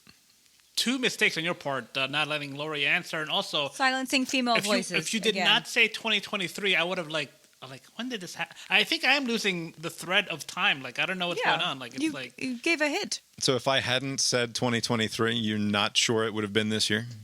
It would have been either, I was like, was it summer of 22 or was this early? I would not have been able to place it that easily, and I still got it wrong. God damn it. All right, let's play the Billboard Hot 100 game here real quick. Hello again, everybody, and welcome to Billboard Hot 100 This game. is where we will choose a song off the Billboard Hot 100 and compare it to that song in the same chart position from a randomly selected year between 1983 and 2012. I will now roll the 100-sided die. And we are going to position number 55 on the Billboard Hot 100. And we are looking at number 11 on our chart of years, which should be 1993.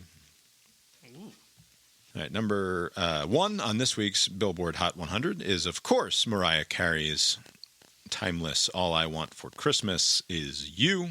This is the first time. Hard to beat.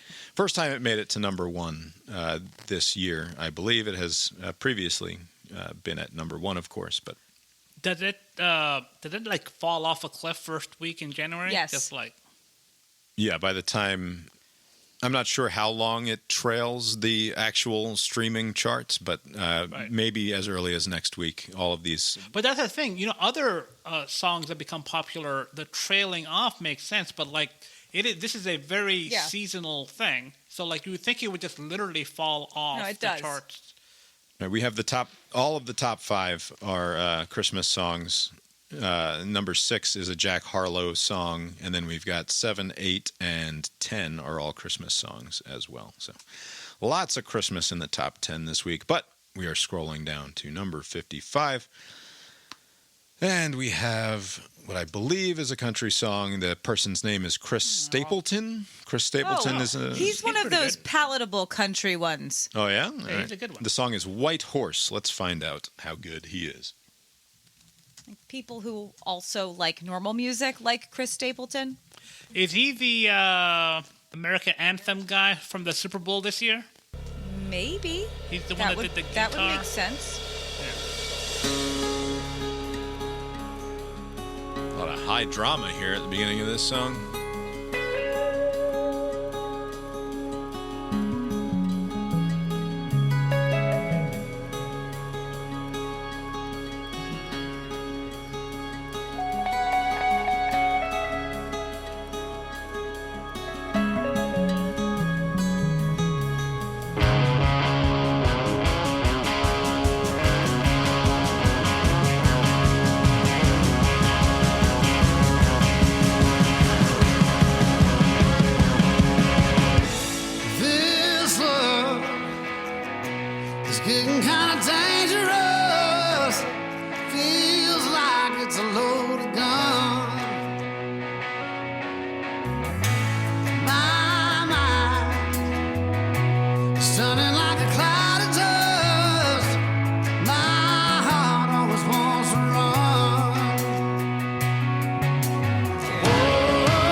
For me, I don't hate it. It's just not.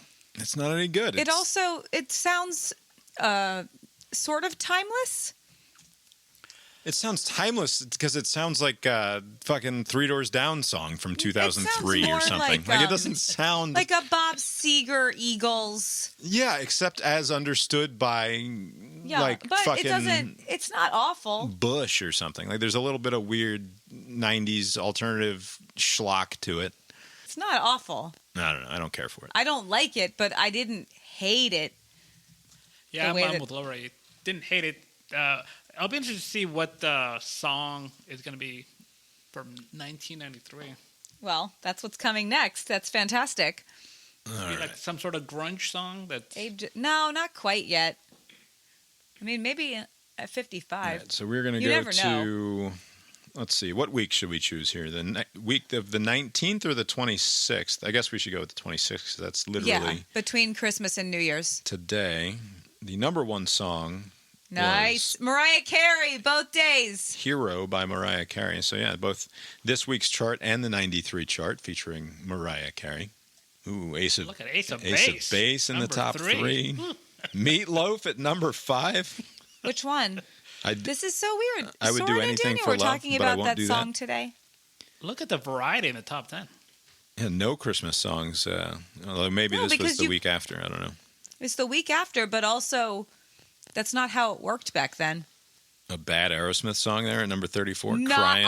That's one of the best Aerosmith songs. No, that's all you need to know about how much Aerosmith sucks. Shaquille O'Neal had a track that made it to the top 40. Yeah. I mean, it's called I Know I Got Skills, Abe, so I don't know why you would be that guy likes money. surprised by that. A bad Billy Joel song, River of Dreams, there at number 40. Oh, it's great. Gin Blossoms sucks. That's number 39. Gin Blossoms could have been a Chris Stapleton influence. Gin Blossoms. But that's but here's the point of the game. The Gin Blossoms sucked then, but now suck less. I guess. No Rain by Blind Melon and at number 49. That is an all-time classic. Number 55 is Goody Goody by Lisette Melendez. No. I have never heard of this person, to my knowledge. Peaked at 55. Let's see. Just missed Soul to Squeeze by the Chili Peppers in there at number 60. All right, let's look up this. You can just give it to Chris Stapleton. You don't know. This might be fucking great. Goody Goody? It's right there in the name, Abe. What's the problem? So we want y'all to vibe with this. Oh, she's in a bath. I'm in desperate need. Inappropriate. It's real good.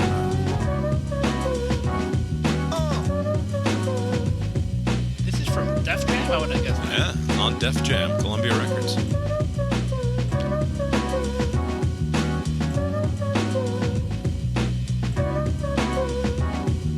A lot of crotch grabbing. She's talking about.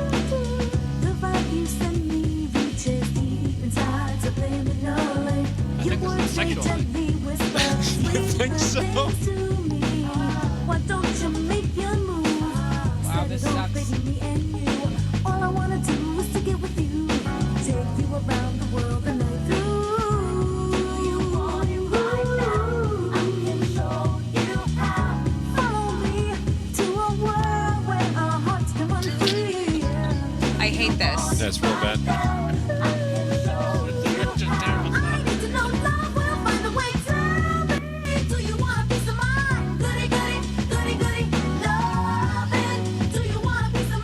Piece of my goody goody lovin'. Thank you. I don't care for it. R&B as a whole genre is underappreciated as being awful. Like it is like if you're rating genres of music, I think R&B doesn't get enough appreciation as being awful because of how like. It's just all very suggestive, you know. Maybe people use it for their nighttime activities, you know. They have it as background music. Yeah, I don't know how that would help. Maybe. I don't know how that is conducive towards anything of. I mean, I don't want to say too much about my own. Nah, we're not gonna go into that at all. I'm right here. Nah, but it's just not nothing about that music makes whatever. Chris Stapleton wins. The bad Gin Blossoms sort of remake sound that he's got going on for himself there is fine. It's better than Goody Goody. This week, anyways, you literally could put any other song against Goody Goody, and it would win, right? I mean, I don't know. No, because if it was one of those country songs from the last 2 weeks, it would still be better than Goody. No, that I woke up on the wrong side of the truck one. No. Oh, yeah, that was real bad. Whatever. Yeah, that might be that Goody Goody song is probably the second worst song that we've heard so far. I think, if I had to do a ranking off the top of my head. But anyway, that's the Billboard Hot 100 game. We'll keep playing that as long as we are not sued by record companies for doing what is obviously fair use, but fair use is also only a defense in court. It does not prevent you from being sued and Also, this is like for taken to science. court. They should let us do it. Yeah. It doesn't ever Well, I'm work sure- that way, though. They will send the cease and desist, and if you are popular or big enough, they will sue your ass and take you to Well, court. I have and good then, news for you. Yeah, that's true. We don't have that problem. What if the goody goody song is the one I'm concerned about the most, because like this is probably the first time it's been played in many years, and Def Jam is trying to bury this, and something activates like a Google alert, like, oh shit, it's happening. Yeah, record companies are notorious for just wanting to bury their embarrassing things and not just be appreciative of ever more plays happening. That's what happens. It tarnishes their name, and now I think less of Def Jam. Previously, you held them in some high esteem. Higher. It was higher. You've been listening to Cast Iron Brains, a podcast with Bob and Abe. Find the show over at brainiron.substack.com or on the website brainiron.com, castironbrains.com. The Morning Press is taking some time off from producing daily episodes, as you no doubt have noticed. No new episodes in your feed since last Friday, but that's fine. We'll come back in the new year. It's been the weekend and literally Christmas. Christmas, yes. Sure, Today but would have been the first opportunity. I have been good about getting an episode out every single day since I started it, and Monday marked the first time that I failed to do so. It was Christmas, but then also again today I didn't do one. This counts. I'm going to take the rest of the week off from the Morning That's Press because it'll allow me to spend more time New with Year is. I mean, will you do one on New Year's Day? the wife and kids. I don't know. We'll see. Start the new year off right. Might take New Year's Day off, but whatever. We will get back to full on press for the Morning Press in 2024. The opening and closing themes of the show were composed by Mark Gillig, tetramermusic.com, Tetramer music.com. Abe, you said you saw a bunch of movies over the long extended weekend. What did you go see? And did you hit, you said you were going to be at 74. What was the goal coming into the year? Well, clearing 70. Okay, so the goal was to clear 70, and you did Yeah, that. next year I'm going to bring it down to 60. I'm not going to do this again. Torture yourself with movies. Although, if there's going to be fewer new wide releases in 2024, maybe you can. Maybe the AMC will be bringing in more older movies, and that makes it even better to go out and see movies in 2024. Older movies, I hope there's more of that, because when they had Titanic earlier this year, they would have had The Abyss earlier this month, but whatever happened. Like, if they bring old classic movies back, plus foreign movies, like, maybe the costume movies with the cartoon comic book stuff has run its course. And maybe something, the French seem to be doing good. Yeah. But anyway, all right. So I watched... Abe's like, surely there are grown-ups somewhere in the world. Surely the grown-ups somewhere are making movies, right? It's not all just fucking cartoons and rubber suits. Please send the grown-up movies to the AMC in Atlanta, for Christ's sake. And there'll be... there's not going to be... Taylor Swift's not going to be in concert next year to do another one of these movies. Doesn't mean they won't just show it over and over again. Yeah. But, all right, so I watched I watched 4 movies in the theater. Oh, wow. And I watched a Trevor Noah's latest comedy special, so I'm going to say this really quick. I did want to talk about one movie in particular, American Fiction, which was the best of the bunch. So Ferrari was a terrible movie. Michael Mann's latest with Adam Driver, correct? There was like 2 good scenes in it. It was just this plodding, meaningless movie. Is this this is a weird thing, because we had in the last 2 years now we had Ford versus Ferrari come into movie theater. Was that this year or was that last year? I think that was last year, right? Either year, yes. And then Ferrari. It's like a weird. Sometimes you get these weird paired like movies. The Magicians and the Asteroid. Right. The Christopher Nolan magician movie and the other magician movie, and then Deep Impact and Armageddon came out at the same time. The likeliest scenario is that somebody's going through the different studios making the pitch, and even if they pass on it, they're like, "Oh, somebody else is doing something similar. Let's just do the thing, undercut them." So no like- good. Yeah, That's weird. Michael Mann makes good movies. What's the problem here? This was not a good movie. It wasn't a good movie. Wonka is like serviceable, but I think it was more towards kids because like this is a 19-year-old Willy Wonka, not the old person who's got a little more personality. Like this guy, the Willy Wonka, the Chalamet kid who played him, just very like overly like sincere and nice, like the whole movie. Somebody should stab this guy. Didn't care for it too much. The movie was fine. I think if you're a kid, you would like the movie. An aggressively weird performance by Johnny Depp and Gene Wilder, both. And instead now we're getting this baby-faced Timothy Chalamet guy to play him as like a hoper and a dreamer who just wants to save the world with chocolate. And it's not clear to me that that's informed by the source text in any meaningful way. And it seems like they're building to another. You know, if it does well enough, which it looks like it is, they're going to make another one. Oh, great! To follow, because it kind of ended like on a. Oh, and now I'm going to build my thing. This like is Abe's fault because he goes and sees them. We are doing our part by not going anywhere and paying for anything. Abe is the problem. Does Hugh Grant steal the show in the way that He all is of the advertisements all insist that you will be maliciously charmed by Hugh Grant as the Oompa Loompas? As a matter of fact, I said to myself, this guy is very charming. Like he's very just like he's not in the movie a lot, but every time he's on it, I'm like, oh, good, Hugh Grant is here, and we not didn't this watch other Love schmuck. Actually this year. We didn't. Screwed up. Yeah, you know, he's really good. The third movie that I saw, I'm going basically worst to best. Like the third, Poor Things with Emma Stone.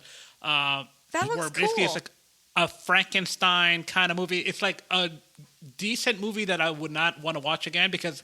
So the movie is like. Isn't she like she's like unreasonably weirdly horny throughout? Like, isn't that part of the So the basically, thing? the way that it's set up is that a woman who's pregnant kills herself. She jumps off a bridge and she dies. And this Frankenstein guy, Willem Dafoe, is like, oh, what an opportunity. The baby is still alive.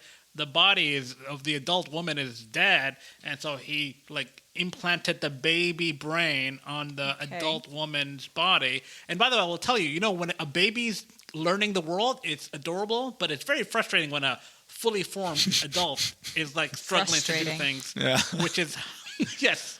And the whole thing is just all of the finding yourself and whatever. Abe, have you ever seen the Will Ferrell holiday classic Elf? Because what you're describing is an adult learning the ways of the world with the mind of a wasn't like of a getting baby. screwed by random people. I mean, this movie, and what's weird is like the man in the movie, they're like coming on like when the brain isn't fully formed. They're like, oh, this is what I'm talking about. And then as soon as she's like learning more and more, they're like, oh, kind of a pain in the ass. Like It's a bit on the nose, isn't it? As a criticism of what men really want. It's very much that. It's like, all right, I get it. Like, but it was like very weird. Like, oh man, this is amazing. You didn't know anything. She's like, you can barely walk. I'm like, this is a plus. Like, what the fuck? I want to see it. This looks cool. She won't make it far. Yeah. It's just like knowing that this is a baby brain and all of the sex is just like it was just weirding me You're out. never super into like surrealism. Like in the weird. You don't like when it gets a little that's why I go to movies. That's why movies exist to me. Is because it's not real life. What's the fucking point? Why would you make a movie like what's that DiCaprio movie that you saw? The Flower Moon? Killers of the Flower Moon. Of the Flower Moon, yeah. Why are we doing this? If you're going to make a movie, do something. Right. No, Abe, they were doing something. Abe sees like a Charlie Kaufman movie, and he's like, "What's wrong with this fucking asshole? Why am I in this stupid jerk's world? He's just making shit up. Why would I want to hang out here? This place sucks. Fuck you, Charlie Kaufman." That is Abe is not a fan of the surrealism. Tell me a story. Anyways, so the most entertaining one that I saw was a limited release movie, American Fiction, with the guy from Westworld, the black guy with I forget his name. Bern Arnold? That guy. he's Jeffrey Wright is the Jeffrey Wright. Jeffrey is the name Wright, of the art. pretty good actor. actor. The story. I mean, the one thing I will say about you writers, Bob, is that you guys love writing about writers. Like, so this is like a story about a writer, writers and architects. Right, and so he's in just a real quick plot summary. Like, he's a struggling writer, right? He's presented as like a competent and good writer, but what he's coming up against is that the publishers want him to write a specific kind of book. They're like, hey, you're a black writer, do some sort of black thing. And he's like resentful of like, what the fuck you mean? Like, I mean, I'm a black writer and whatever I give you is something a black writer wrote. But they're like, no. Black it up some there. Yeah, black it up. And they introduced a character played by Issa Rae. I like her. Who had a big part in Barbie and a bigger part in Insecure. And she is basically like the person who's writing what they want, right? And I mean, this is a little on the nose, but the title of the book where they cut to her with her success, like he's struggling at some fucking shitty college that he needs to teach to supplement his income because he can't make it in this environment. She wrote a book called Weeze Lives in the Ghetto, right? Yeah. And it's just very like that. Like, there's like African American vernacular English, but then there's also like a cartoonish African American vernacular English, and that's what this is, like a very absurd cartoonish way. But she's making out like a bandit, and he's just frustrated by this, so he goes back home. His sister dies. The rest of the story is like just a writer living his life in his like 40s and 50s or whatever. But like, just the way the story starts is like this guy can't make it, and so what he does is like he was talking to his agent, and he's like, these fuckers, all they want is just this drivel. So what I'm gonna do as a joke is write that, like a bullshit black it up kind of thing as a fuck you, and it's a spectacular success. They're like, oh, this is amazing, and like he's trying to find a way to get out of this predicament that he's in, and the rest of the movie plays along. But it was a very entertaining movie. There's a couple of parts where it's a little clunky, but overall, entertaining movie. The last thing I will say on the watching front is on TV. I watched Trevor Noah, who was the guy from the athlete, not the athlete, but the guy who used to be the Daily Show guy. And like and the reason why I'm not singling him out, although I am, but like his latest special was not very good. Because he's not a very funny person, Abe, is the problem. He's funny he can be funny, but the problem I have is like it's been like 5 or 6 specials that I've seen where there are these big name people connected to comedy in some way coming up with a stand-up special that is just nonsense. It's just like a money grab kind of thing. Like, I'm just going to kill time for an hour. Like, none of their bits go anywhere. It's just like, hey, I'm a celebrity and I'm doing celebrity things. The only exception in the last couple of years has been like Nate Bargatze, who's been like very, like his specials are like, I like him. This guy knows what he's doing. But the difference, he only does stand-up. Right. He's not a guy. He'll do like bit parts in shows, but yeah, he's like a mainly stand-up person. Normal comedians are comedians, and then they're forced to do acting for money. Right. But Trevor Noah is the opposite of that. He's some celebrity who is doing comedy weirdly. Right. I know he was a comedian before, but he's better at not doing comedy. But his argument was that when he stopped doing the show, he was basically was like a stand-up comedian, but it didn't show it on his latest special. I know the money that they're throwing their way is a lot, so no one's going to turn down money to say, hey, every 18 months, give us a new thing. Sure. I think Chappelle's coming up with a new one at the end of this year. But like, put a little more effort into these things. Did you ever see the movie? This is going back to American fiction. Did you ever see the movie Hollywood Shuffle from the 1980s? No. So this is about. This is by Robert Townsend, and this is about a black guy in Hollywood who is frustrated with the fact that he's always asked to play these stereotypical black roles, like the gangster or the gangbanger or whatever.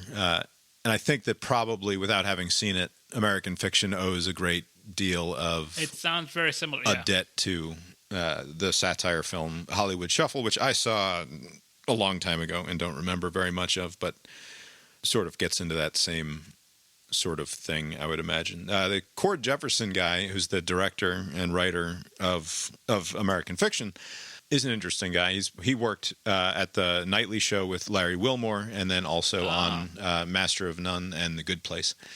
And I've read his work also elsewhere at Gawker, back in the old days of Gawker. And apparently, go ahead. I was going to say, he has been attempting to get like a movie made about the entire Gawker situation for a while now, and it's never quite come together. Oh, really? That'd be interesting. Yeah. Hollywood Shuffle, worth checking out yes, I'll watch that.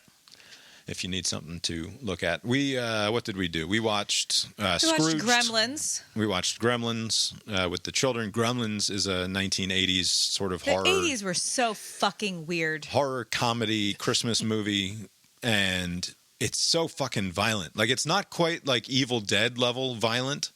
Or like but it's a movie for children, right? But it is a movie like sort of explicitly like made for kids, clearly for kids. Yeah, but it was fine. I can't remember having seen it since I was think I'd seen it. a kid, and I probably only saw it in like 20-30 minute chunks on cable back in the day. But definitely a weird movie. It probably won't make the consistent holiday rotation the way that other Christmas movies do. You know what else is weird? That movie we watched last year with Chevy Chase, the American National Lampoon's Christmas Vacation. The 80s were just very weird. Right. There was, and actually those are two good examples of the phenomenon. There was an appetite for movies that featured nothing but entirely unlikable protagonists and antagonists, and nobody in the movie was good or like were you particularly rooting for. I mean, yeah, like sort of you're rooting for the kid in Gremlins, I guess, but it's like it's sort of like a throwaway relative to everything else that's going on. It's like a B plot. Right, the plot becomes the weird B plot. Right. But like the dad in Gremlins is like an incredibly distasteful failure of a human being. Whose charm, like, you just love him because he's your dad, I guess, is sort of the idea. But like there was a time, and I think the 80s is probably as good a circle to put around it as any, when the appetite for characters in movies, like, we didn't have to fucking like anybody. And now you go and you see a movie and so many, we're so scared of having any character that the audience doesn't like. That either they have to be look at Kylo Ren and Thanos as the two main antagonists of our two big tentpole franchises over the course of the last 10 years. And these are conflicted, at their hearts, good people working towards an end that they believe is ethical or right or good, right? Like, and ultimately Kylo Ren, even if he did kill his father, it was in service of something greater. And even if that ambition ultimately was thwarted, he falls in love with our hero chick and is ultimately redeemed by the end of the trilogy anyway. And like, as lame as that is, and as right as we've talked about this with, I forget what Abe saw, where it was maybe a Disney thing. But like in real life, most people are not bad. And we don't like them, and they suck, but they're still just doing their best. Most people, by huge, huge margins, like with the exception of like 20 people, are really just doing what they think they should be doing all the time. Yeah, but there's something about like Thanos having a point. It's like Thanos being correct, essentially, in terms of his, like, he's not right morally, but like in his ethical framework. Yeah, that's the thing with empathy. That's what you find. Right, it's I like think that's fucking. I'm not sure that that's a way to do art necessarily. Yeah, maybe it's not a good way to do art, but it is more true to life. But It's what made John Wick and the new Mad Max movie so much fucking fun, right? Like it's like here like that little shit in John Wick who was in Game of Thrones, Alfie or whatever the actor's name is. Like he's an incredibly unlikable little shit who got what was fucking coming to him eventually, right? Yeah. Like and like we like to see it. Like you love to see it when there's somebody in the movie that you can fucking hate. And maybe it's not the healthiest human instinct necessarily, but here we have Immortan Joe is a disgusting slob representative of the patriarchy and of capitalism or whatever that goober, the guy who wrote the Mad Max movies, his underlying politics are probably all very silly. But at least what we have there is a fucking monster to hate, and we have heroes on the other side who are fighting for freedom against them. Also, Mad Max is mostly practical effects. We were talking about it the other day, and you said it was all CGI, and it's not. It's like all practical effects. There's a lot of CGI in that movie. There's like filter on it. Like every frame is CGI. It looks, they should do like a behind the scenes kind of footage to see just how much of it is CGI. But to your point, Bob, in film and television, there have been like these different phases where, like, I mean, what was it? The Sopranos, like that was like one of the first like major characters being like complicated, anti-hero. Not necessarily, like right, an the anti-hero phase. thing, yeah. And then like more recently, it seems like the good guy has to be like uncomplicated and good. Like they can't be like a little shit on the side. Like they're doing weird stuff with the villains, but with the good characters, they seem to be like either like on the up and up or well, not too many because at the same time as you have people vilifying people who are actually not so bad. People who you like are not that fucking great all the time either. And if you dig in, you'll not like someone. Right. So they have to do that. That's just what real life is like. Yeah, it makes for boring movies, I guess. Yeah, I think that we no longer have an appetite or a willingness to sort of apologize for unlikable people on the screen in the way that we used to accept. Like the Mel Gibson, like the fact that Mel Gibson doesn't get work anymore is sort of exemplifies the whole thing, both in terms of the meta conversation and also in terms of the sorts of characters that he used to play, right? Like Mel Gibson in Lethal Weapon was a charming shithead, but a total fucking shithead nonetheless, right? Mel Gibson in like Payback, for example, another fucking shithead. Right, total shithead. But we don't have these guys who like, they're like, I don't know. Maybe I'm making it up. You're probably not wrong. But to me, I mean, and yeah, obviously Mel Gibson isn't going to get. First of all, he's fucking old, so he's not going to get these sorts of roles anymore either. But also, he's no longer good company or he's acceptable and polite movies. Company these days. He'll show up on occasion, like under like a Mark Wahlberg or like Jodie Foster seems to be into him too. Like where she'll throw. Yeah, Jodie is very forgiving to Mel. Anyway, what else? We watched Scrooged. We try to watch Scrooged every year. Scrooged is an absolute classic. It's so good. Still can't show it to the children for various reasons. But what did we watch? We watched some Rudolph. I watched weird. The weird 70s were weird Man, too. the 70s were weird. There was there's the traditional Rudolph the Red-Nosed Reindeer from network television. The Burl and Ives. Is it Burl and Ives? Burl Ives. Burl Ives. Production, or Rankin Bass is what I'm thinking of. Rankin and Bass are the production company, and they made the original Rudolph. And then like a decade later, they made for ABC a Rudolph Saves New Year's, and it is the weirdest fucking most bizarre, like they invented this whole thing where like Happy is the New Year baby, like that is the individual person. Happy, well, the New Year baby was a thing, and he's absconded, he's taken off because people don't like him, or he has a low self-esteem or something, and now he's hiding in an archipelago of Archipelago. old years, where every island in the archipelago, thank you, Lori, is another year in and of itself. So there's like there's a 1492 island where time is permanently frozen in 1492 on this island, and Rudolph has to go see if Happy, the New Year baby, is hiding on that island.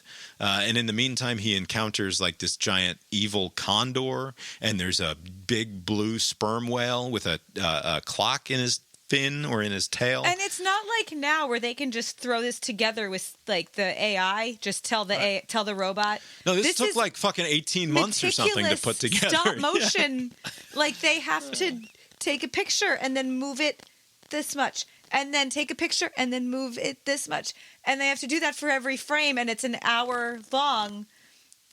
And someone wrote it. Right.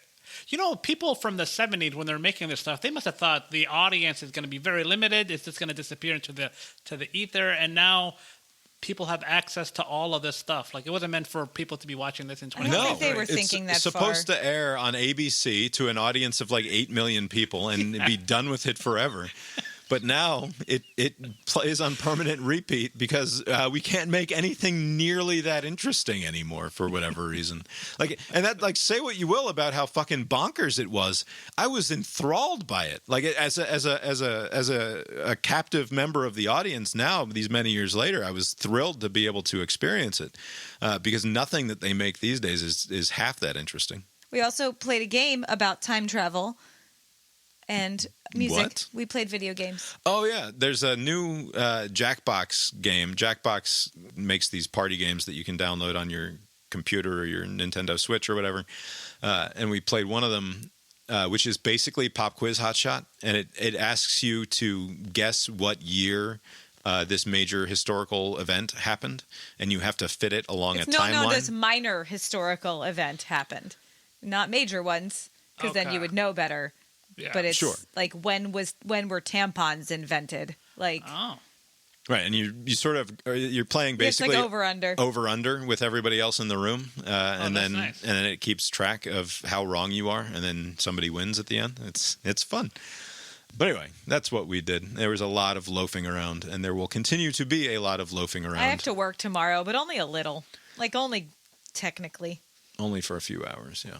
I have work to do, though. I'm going to play so much Madden over the course of the next week. You're going to edit a podcast. Well, tomorrow, yes, I'm going to edit a podcast, but then I'm going to play... I'm playing God of War. You can't play Madden the whole time. That's right. I will say, Madden 24, way more... like, even Madden 07, 08 was unnecessarily complicated. Like, I just want to plug the fucking thing in and be like, I want to be the Giants, and I want to play against the Cowboys. Let's do it. But now it's like Madden has like 4,700 sub-menus, and there's like 11 different modes, and there's like passing is not just push the button to go to the receiver that you want it to be. There's like this whole like involved like there's a sub-menu that pops up when you go to throw the pass. It's like how hard and high and low or fast or lob or bullet pass or like there's like 11 different decisions that you have to make, and it's like, come on, man, I am not Patrick Mahomes here. I am not that good at this. I'm just here. You are, though, if you choose him as your quarterback. I'm just here to drop back and throw it to Joe Juravicius as he comes flying across the middle and breaks Abe's zone in half. Like, that's the entire game here. Why are you complicating things?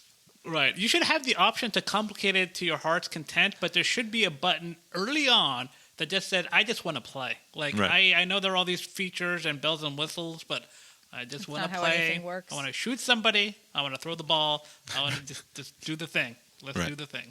I was playing.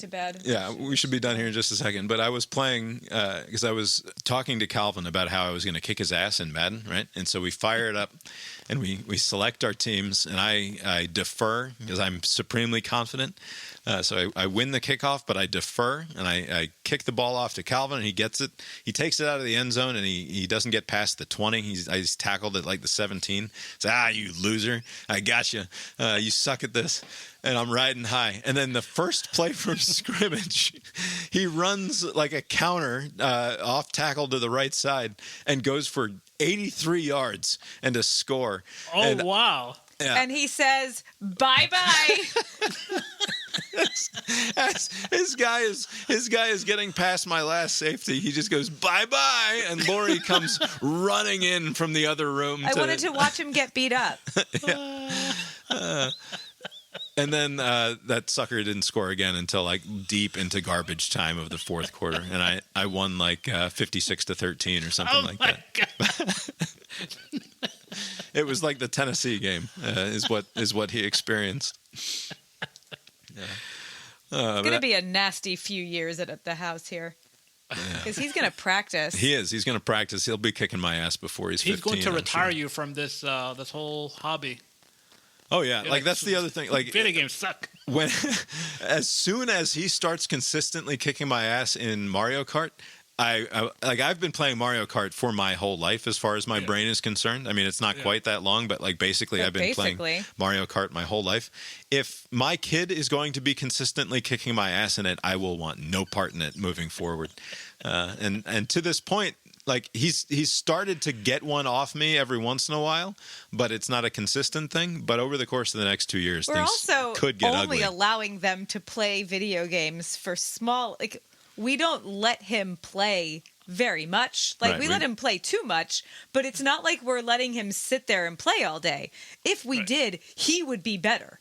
Right. Like, no question, he would have. Or if we let them watch YouTube about it, it would be over. Right. I've placed an artificial ceiling on my son's Mario Kart ability strictly for my own ego, I think, is the bottom line here. To delay the inevitable. Yes. But anyway, there'll be more of that over the course of the next week, and then we'll be back with... Stay tuned, everyone. Fresh, steamy, hot news content in the new year for you. I see no reason why we can't record on January 1st, which would be Monday. I think that's what we should do. It makes as much sense as anything. Abe, you don't have shit going on, right? Fuck that. What is that second We're doing game? something fun. That's the thing. Where it's football Is it on the New second Year's. Game It's the shittier it's one, the or is it late which bowl. one's It's Washington, Texas. Okay, so the Alabama that game would be is the at 5. reason not to. Yeah, that's true. There is college football. I don't know. We'll see. Anyway, Abe, you got anything else for us tonight? Nope. Well, I guess that's all we've got for tonight then, and we'll talk to you next time. Later. 9 predictions for how we'll eat in 2024. We're going to be eating more snacks, is the bold prediction. Hydration never takes a vacation. Water is going to be bigger than ever. Water talk. Essentially, millions of people watching other people add syrups and powders to giant tumblers of water. Because like it's a hashtag water talk, and like huge number of influencers discussing fizzy flavor water and water squirtles, flavor squirtles, and that sort of thing. Are you getting your the same bang for your buck when it comes to water needs with these fizzy things? Is it like the same as drinking? We only buy the cheap ones. What do you mean? Like, like this is like the normal water, right? There's nothing fuzzy. Is it the Costs same nothing, as... right? Right, but not price. I'm just saying you mean like health-wise? They don't Yeah. know. Right? Like, is this... I will sometimes drink the fuzzy water, but then I'll also drink regular water. Right. I don't know if it's the same or... They don't know. I think that the hydration factor is basically the same, but yeah, there's like, because it's bad for your teeth. It's more acidic, so it's bad for your teeth. It could be bad for your gut biome or what have you, probably. If you only drink fizzy flavor water, that's not good. Right. I see.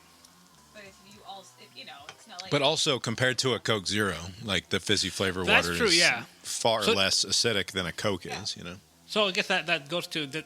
Is this displacing the Coke Zero types, or is it displacing regular water? That wasn't... Look for an uptick in water sommeliers, the premium hydration category, and wearable hydration sensors. But I got to go to the comments here real quick. Ah, me. The downward spiral toward the end of America is perfectly encapsulated in this depressing article. As most of the world goes hungry. Yes, that says most of the world. As most of the world goes hungry, including too many in the United States, these precious food trends sound like an update on the fall of Rome. Now, I'm not only worried about Trump's ascent as the first American dictator, Cocktails that eat like a meal? Water sommeliers? What's next? No, don't tell me. I really don't want to know. That's the number one comment currently by reader picks.